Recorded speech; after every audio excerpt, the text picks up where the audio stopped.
Hey guys, if you're heading into your first, second, or third year of law school, or just considering the possibility of law school, then you probably have heard a ton of information from a lot of different people, gotten a lot of advice, and are wondering what part is true and what part isn't. I'm Angela Vorpal of the Law Tribe Network, and in this video, I'm going to teach you the top 5 myths about law school. So if you're interested in insider secrets, in openly known information from people who have come before you but may have never shared with you, then go ahead and hit that like button and let's get started.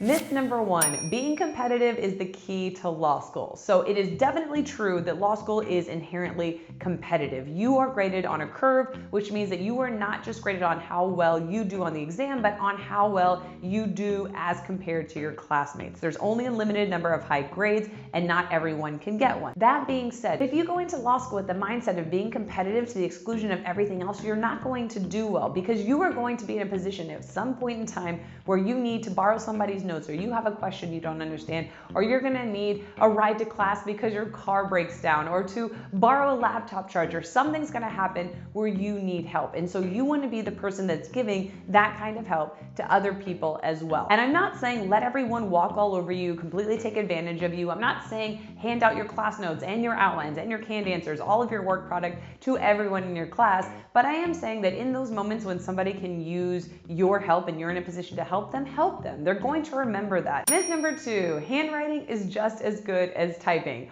Wrong. And I know that I've driven this point home in other videos, but it's just so important. I feel so strongly about it. Handwriting will put you at such a disadvantage as compared to your classmates who are typing, and that includes typing notes in class, and that includes typing exams at the end of the semester. And the reason is that the goal in law school exams at the end of the semester is to issue spot as many legal issues as you possibly can so that you can analyze as many legal issues as you possibly can so you can get as many points as you possibly can.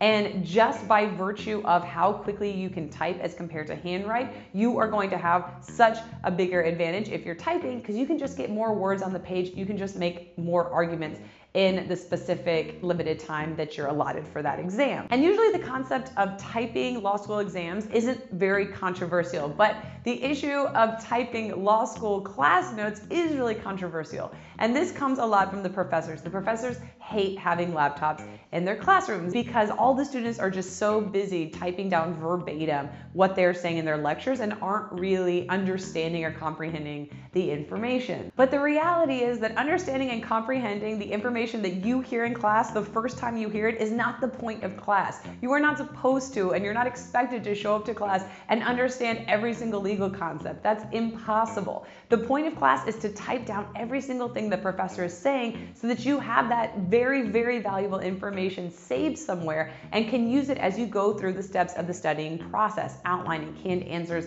and studying for law school exams. Because there's just too much information. There is no way that 4 months down the line when you're preparing for exams that you're going to remember what a professor said on day 1 of class or day 15 of class. You're going to need that written down and memorialized somewhere. So that is what is behind the typing down every single thing the professor says in class strategy. Myth number 3, what happens in law school stays in law school. Absolutely wrong. What happens in law school will be remembered for the rest of your life. People in law school are going to remember what you did, what you said, how you acted for the rest of their lives. So if you were a jerk, if you were overly competitive, if you were pretentious, if you were rude, if you were a mean girl, they're going to remember that. And when you reach that point in your career, which is going to be not that far down the road when you're looking to change jobs or looking for new clients or referrals or promotions, you are inevitably going to cross paths with people you went to law school with, even if that's only on LinkedIn or social media. And so what they think of you and what they remember from law school is going to be the first thing they think of when they see your name or see your face. And so one piece of advice that career counselors at law schools love to give is to tell you that your reputation starts the moment you walk on campus, and that your reputation takes a lifetime to create and only a moment to lose. And so be very, very careful with it. Now, that is extremely overused advice, but it doesn't mean it's bad advice. In fact, it's pretty on point. If you think of the people that you hated in high school or in college, you still remember them. And that could be 5, 10, 15, 20 years later. And so the perception that people build of you when you're in law school is going to carry over into the rest of your life, into the rest of your professional career. So always always opt to be a cool, nice human. Hey guys, if you're still with me through this part of the video, congratulations, you are going to know law school inside and out before you even start. So let me know if you made it this far. Drop a comment in the comment section below. Let me know what year of law school you're heading into if you're just thinking about it. And also, what's your greatest question, fear, or worry? I would be more than happy to share with you everything I know. Myth number 4, study groups are the best. That could not be more wrong. More wrong? Study groups are the worst. And I know this is going to be a really unpopular opinion, and some people are fiercely loyal to their study groups, but I would be doing you guys a disservice if I didn't let you know that study groups are a total waste of time. And law school is all about using your time efficiently. There are concrete studying steps that you need to go through from the first day of class all the way until the final exam, and I'll link the video up here that goes through those studying steps from the beginning of the semester all the way to the end. And the problem with study groups is that they don't move the ball forward on any of those studying steps. Instead, they sort of add this extra studying step that doesn't add any value. It doesn't need to be there. What study groups really tend to be are emotional download sessions where you talk about your professors and how difficult law school is and how terrible the other people in your class are, or whatever it is you want to talk about, which can be healthy and can be helpful as long as it's viewed as what it is, which is downtime, which is relaxing time,